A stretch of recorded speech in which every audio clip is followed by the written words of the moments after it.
And we'll start with a comment from Coach Golding, then we'll open it up for questions for the student athletes, and then we'll have questions for the coach after that. Joe, congratulations. Yeah, thanks. First thing is the respect we have for Coach Ladner and Southeastern University. We've got a ton of respect for their coaching staff, their university, their basketball program. I have the utmost respect for him. I think he's one of the best coaches in this league. Veal and Greenwood are two seniors that have won a ton of games. They played in the championship game last year. We knew it would be a 40-minute game. We knew they wouldn't quit. So first of all, hats off to them in a great year and a great run. Then I'm just proud of these guys. You know, we got off to a great start in the game, and then the second half we just couldn't see the ball go through, but we continued to guard, continued to rebound. Rebounding was the most important factor, and we ended up tied on the glass. We thought if we could win the rebound battle, we could win the game. So really proud of these guys sitting to the right of me, but really proud of our team. We've come a long ways. Okay, questions for the group, and we'll start here with Brandon. Brandon Williams, Southland.org. Question to both of you gentlemen. When the shots weren't falling in the second half and they were inching back into the contest, talk about how you guys were able to keep your composure. Really, we just knew we had to win the game on the defensive end. So our coaches did a great job. They kept us on edge. They kept talking to us. We knew what end we had to stay focused on, and we knew eventually shots were going to fall. It was just a matter if we kept getting stops, we knew we'd put ourselves in a good position. We've been there multiple times this season, I feel like, and the senior leadership has been incredible. I think that's why we've had the success we've had. And so definitely I would say mature leadership within this group. Okay, Kamal. Gamal Jones, the Garage Department Media. Jaren, you had 11 big boards, 6 on the offensive, 5 on the defensive. What today was making you so relentless to get the ball? Just like Coach said, our biggest key, everything we talked about all week, really the past couple of weeks, we knew we had to get better on the glass. We knew at our place they killed us on the glass. So that was really just a point of emphasis. And my coaches do a great job keeping me on edge, keeping me motivated with that stuff. So I just knew how big and important it was today to go get them. Okay, back in the back. How's it going, y'all? This is Mitchell with Fox and Abilene. What's up, Mitchell? Hey, no, long time no see.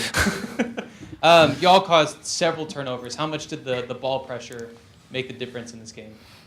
I mean, it was huge. We know them really well. It was our third time playing them, and we know how important it is to make them turn the ball over because they're so good at what they run. They've been really good at what they run since I've been at ACU. So we just knew that was another point of emphasis. We had to get after it, get after them defensively, and be aggressive. And our coaches really highlighted that this week as well. We got to be more aggressive because we're not the biggest team. So forcing turnovers is really important for us. I think shout out to the coaching staff as well as they prepared us for the scout, and I think we bought into the scout, and that's why we were able to get a couple more turnovers. Dario Jones, the Garage Department Media. You pretty much were going into what I was getting ready to ask you. You guys did a pretty good job at containing Moses Greenwood. How much would you attest to that, being able to see well, of course, y'all have seen him several times this season, but after him playing yesterday and seeing how well he played yesterday, how much of it was for you all to key in on him and make sure that he didn't beat you today?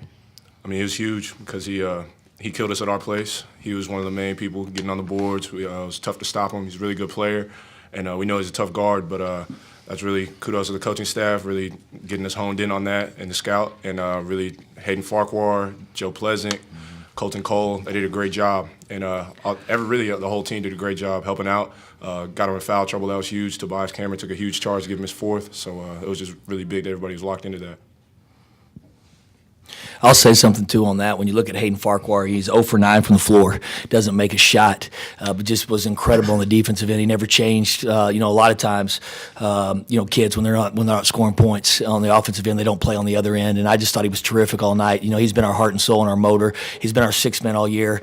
We obviously started in the last 2 games just to get it off to a better start offensively, but I just thought he was incredible all night with his motor and didn't let his offense bother him. This is for Jaren and Payten. With the score going in the second half, back and forth, what you, Jaren, as a senior, and Payten as junior upperclassmen, what were you telling your team and telling yourself during the emotion to keep composed so that you can steady the ship and be able to hold off that last run? They were waiting on me to call a timeout. I wasn't calling one. Yeah, and We hadn't called him all year. really, but Go back and watch the SFA game. we've been in tough games like that before, and I really just speaks to what Payten was saying earlier. Is just the maturity of the group. We knew we had been there before, and really just me. Everything I was saying, just stay composed. Just huge moments in the game. We just knew we had to stay locked into the defensive end, and it just worked out in our favor. And we everybody played great, and everybody stayed locked into the defensive end even when we had some breakdowns. I think the trust of each other in the locker room has been big this year, and the unity. We just kept everybody positive, no matter we turn the ball over, we get a stop, they go on a run. We just kept saying we're okay, we're okay. We've been in this position before, so I think that was the biggest key to staying composed. And of course, like I said again, the senior leadership has been big. I can't emphasize that enough. Let's get in the back. What is it about adversity where this team just seems to find a way to always come out on top? I mean, Payten, you've hit several clutch game-winning shots this year. This team as a whole has worked its way through adversity. Why does this team work so well in adversity? I think that speaks to the coaching staff preparing us. They put us in situations where we had to face adversity in practice, different things like that. We had a retreat earlier this year, and they put us in a bunch of situations where we had to fight through adversity. And it's hit us all year, and I think that just speaks to us, like Payten said, trusting each other. We've been through a lot of the battles, and it's really just big for us to stay composed during those moments, and we just know what to do. Okay, back over here. Joey Richards, Abilene Reporter News. You talk about, the veteran leadership on this team, but, the freshman, Daniels, Pleasant, had a really good game. Have you talked about that? Yeah, no, I think our freshmen, I told Damian when Jay Frank fouled out, we were in that situation at Pacific. The very first tournament we were in, we went up to Pacific and won 3 games. Jay Frank got in foul trouble in one of the games. I don't remember if it was Pacific. No, it wasn't Pacific because he hit the shot. So maybe it was Elon. Jay Frank got in foul trouble, and Damian had to finish the game. And you go back to the Southeastern, the first time at their place, Jay Frank fouled out that game too, and Damian finished the game. So Damian's he's been in that situation before. He's fearless. He thinks he belongs. He plays with a lot of confidence, and he's doing a great job. He's really grown up this year. And on Joe, when we played him the first time, we had Joe on Greenwood a lot and Farquhar on Greenwood. When we played him at our place, we didn't. We put Jaren on him, and we had Farquhar, and we didn't play Joe a lot. We played Colton a lot that game. So Joe's one of our better post defenders. He's obviously one of our better rebounders. I think you saw tonight, man, there were a bunch of 50-50 rebounds that he just went and got. And so really impressed with both those friends. I thought Tobias, Tobias is a kid. You talk about our program. Tobias hasn't played a whole lot this year. In fact, he was in my about 3 weeks ago, man, we put him on a pretty tough, strict guideline of some things that he had to do just to continue playing basketball at Abilene Christian. Just wasn't happy with him and on some things. And man, that kid has gotten committed. He's never complained. He's worked his butt off. And I thought he was great tonight, man. He gave us like 2.5 minutes, brought a ton of energy. And that's who this team's been. Joey, you've been around us. Different guys step up, different guys make plays. It's just a really close group that really truly believes in each other. And a lot of people talk about that, but this is real, man. This is real with this group, man. This group really loves each other and plays for each other and believes in each other. And I think you could see that, tonight. Okay, question. Any more questions for the student athletes? Yeah. Okay. Well, this will be the last one. Max Preston, ACU Optimist, and Joe Golding show.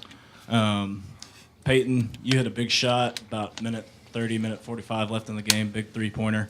You let it go without hesitation, and it put you guys back in the lead. Just talk about that moment and how big that was for your team. It was just kind of an in-the-moment shot. My teammates trust me, and that's been the biggest thing for me this year with my confidence is all my teammates tell me let it fly. No matter if I'm 0 for 10, they'll still tell me shoot the next one. So that's been the biggest key for me definitely this year is the trust that my teammates have in myself, and then even Damian with the pass. So I give the credit to my teammates on that. Okay, guys, thanks. Sleep fast. We play tomorrow. Okay. See you guys. Yeah, thank you. See y'all. Okay, Kamal. Coach, with such a tough battle today, and I'm sure you hadn't had a chance to look over tape, but from straight off the game, what do you think you need to tighten up and hold down a little bit better for tomorrow? Yeah, I thought defensively we were really good. It's tough when you have a double bye 'cause you don't know who you're playing. But I thought we were really locked in defensively. It helps to play them 3 times. This is where it's a little different with New Orleans. We played New Orleans our first conference game back in had to be early January, I guess. So it's been a long time since we've played them. We played them at our place. One game was a really good game. They lost Bryson for that game, and they actually had like an 8 or 9 point lead at that time. We were able to come back and make a run late. Since this group's been together since we lost those 2 kids, this group has really taken care of the basketball on the offensive end and on the defensive end, and they just really locked into scouts and done a really good job. New Orleans they're terrific in so many ways that could hurt us. I mean, obviously, the size, they pound that thing inside. They rebound the basketball at a high level. I know Coach Sless is a really good friend of mine. I got a ton of respect for him, and I know where they're coming. They're coming to the glass, and they're coming to pound that thing right around the rim. So we're going to have to be ready. But they played a tough game too. They played Sam, and what a game that was. I got to watch a little bit of that. Just a terrific. What a night for Southland Conference basketball. I think it's a night that should be celebrated. It's been that year. It's been a crazy year with a lot of great basketball and parity, and so. We'll get back, watch tape. It's going to be a long night, So if you guys want to come over and watch some tape, you got some ideas, come on, man, bring some Cokes, Dr. Peppers, and pizza. I don't eat. I haven't eaten in like 2 days, man. But it'll be a long night, man. A film. We'll have our guys ready. Just like Celeste will have his guys ready. So, Okay. Brandon, we have 2 more questions. I'll make sure I bring the cheese pizza. Coach, an unsung factor in the contest, the fans. You had a great fan base. Yeah. Talk about that support and that energy that you guys were able to feed off of. You know what, man? I just thought it was terrific, man. It just meant the world to me, and I know our guys really appreciate when they came out just to see all the purple that was out there. This program's it's really takes some time to build, man. This transition hasn't been easy for anybody out there. I would never do a transition again. It's not for the weak of heart.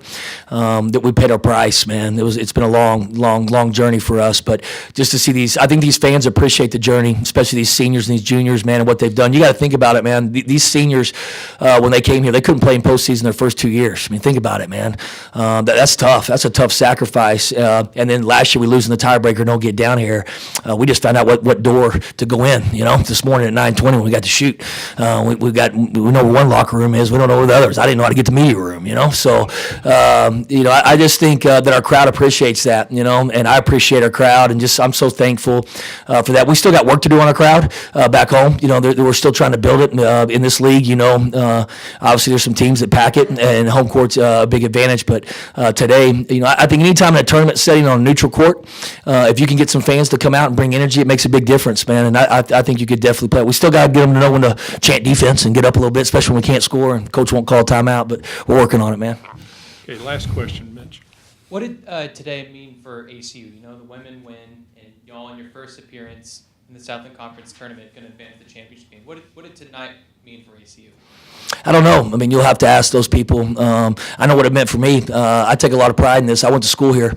There was one thing I wanted to do when I took over. I was at Arkansas Little Rock, worked for a great man in Steve Shields, heck of a coach. Learned a ton of basketball and learned how to be a leader. And probably more than anything, I learned adversity. We had some things happen at Little Rock, and so it's really helped me in the last month handle some situations that have come my way. And so I kind of learned it from him. And then just to see our university, I think this was the dream. This was the vision. This was what our president wanted and our board of trustees when they made this decision. And I got a lot of respect for our university. They should have fired me. There's no question, man. Transition's hard. But 3 or 4 years ago, man, we were bad. We were bad. We were one of the worst teams in Division I basketball. We came from a program that didn't have a lot of success, man. They stuck with me. These kids stuck with me. And so tonight, when you think about it, I don't know what's going to happen tomorrow. We're going to go eat some cheese pizza, some Dr. Peppers and Coke, and try to figure some things out. But at the end of the day, man, we're 40 minutes away from the NCAA tournament, and that's a long 6 years ago, man. That was a pipe dream, for a lot of people. So what I'm hoping is our university understands what college basketball can do, what championship games, March Madness, just the excitement this is bringing to our university. It gives us a chance to sell. We got a great university. We got a lot to sell, and I'm just excited to put them on the front porch, and let people celebrate Abilene Christian. I'll go sleep fast. No sleep tonight, man. Yeah. Slumber party. Thanks, Joe.